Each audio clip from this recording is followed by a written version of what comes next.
Welcome to my channel, The Binge Eating Therapist. I'm Sarah, former binge eater turned psychotherapist, and today I want to talk to you about secret eating.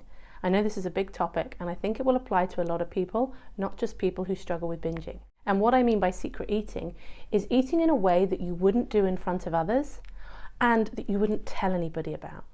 It's a secret. That might sound self-evident, but I have identified 4 different types of secret eating. Number 1 is opportunistic secret eating. That is where you have an opportunity to eat in a way that no one's going to know. So this could be maybe you're clearing up plates and you take it to the kitchen and you're eating. Or if there's a spread of food and suddenly you're on your own with it because people leave the room, that might be an opportunity to eat in a way that no one's going to know. It's not thought ahead, it's kind of an impulsive thing in the moment. And it also brings me to the second type of secret eating, which is planned secret eating. That is when you know you're going to have the opportunity to be on your own and you're planning ways that you're going to eat or things that you're going to eat that you wouldn't normally do or have if other people were around. So this could look like when the kids go to bed, I'm going to go and eat these foods. When my partner goes away, I'm planning the kinds of foods that I'm going to eat that I wouldn't eat if they were around. It could even just be a car journey somewhere. So you're planning what you're going to have in the car because you know there's going to be this opportunity where you're not going to be interrupted and you're not going to be disturbed and nobody has to know. With both the opportunistic and the planned, it's like there's this little window where you're allowed. So this really ties in with restriction and permission around food when we don't feel free to make choices about what and how much we eat because other people might see. The next type of secret eater is surreptitious secret eating.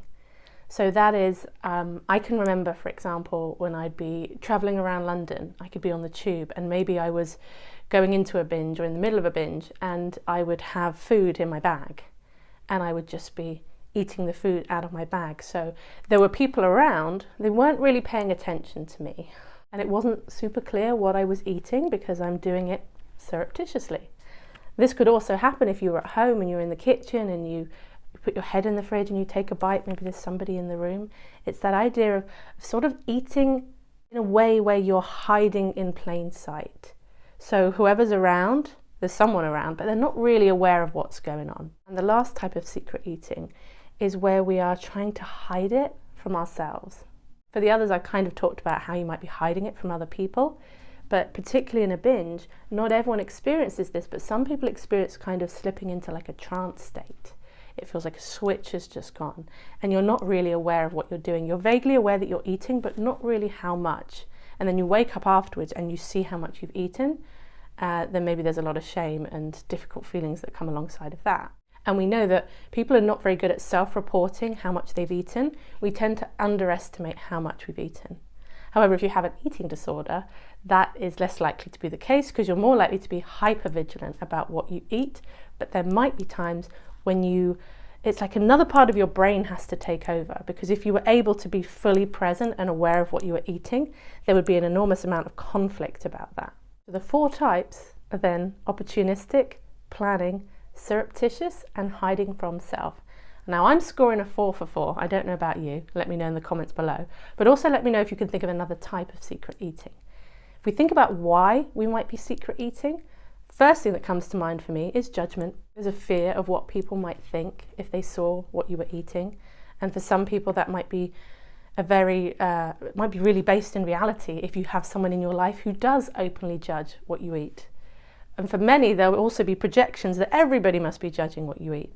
And chances are we're judging what we eat as well. So this idea of keeping it a secret, keeping something hidden, might be a way of trying to cope with potential judgment coming up that would then trigger shame. In secret eating, we do this thing in secret because we feel like we're not allowed in some way. So this can trigger off a very restrictive mentality around food. If you're only having these little windows of opportunity to eat in secret, it then psychologically and emotionally it can feel like you have to take that option because you don't know when you're going to get your next chance to eat. So we need to look at secret eating through the restrictive lens because that could be part of what's going on. And then what happens as well is that you have the way that you're eating in secret and then the way that you're eating socially.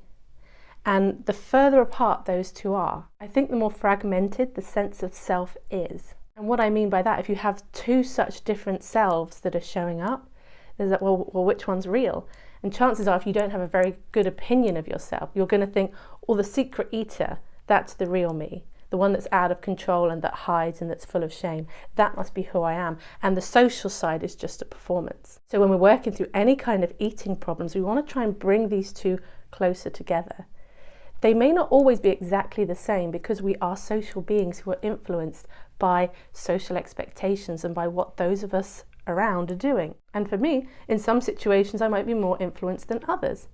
I recently went round someone's house for a meal and they'd put all the food, it was a hot meal, but they put all the food out in dishes in front of us and everyone was helping themselves.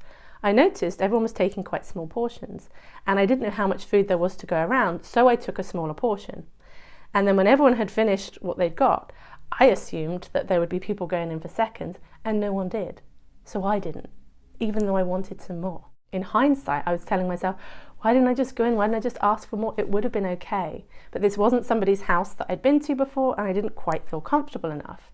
On another occasion, only a couple of days ago, I went out for a meal with some people and it was a Sri Lankan restaurant and everyone's ordering these little tiny bites for lunch and I was feeling quite hungry. So I went for the lunch special, which was like a silver tray with all these different types of foods to try on. And I had a flash of self-consciousness doing it, seeing what everybody else was ordering. But I reassured myself, I thought, no, this is what I want.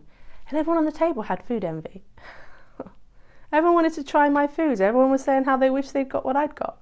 Janine Roth, in her eating guidelines, one of her guidelines is to eat as if you're in full view of everyone. She stresses the importance of ridding ourselves of this secret eating because it takes away freedom from food.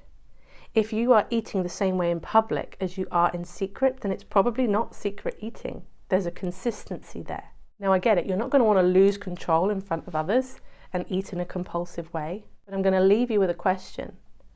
What would it take for you to make some more free decisions around people from whom you would normally hide your eating from? If it's loved ones, are there conversations that need to be had? I'm just inviting you to think about the secret eating part of you and the social eating part of you.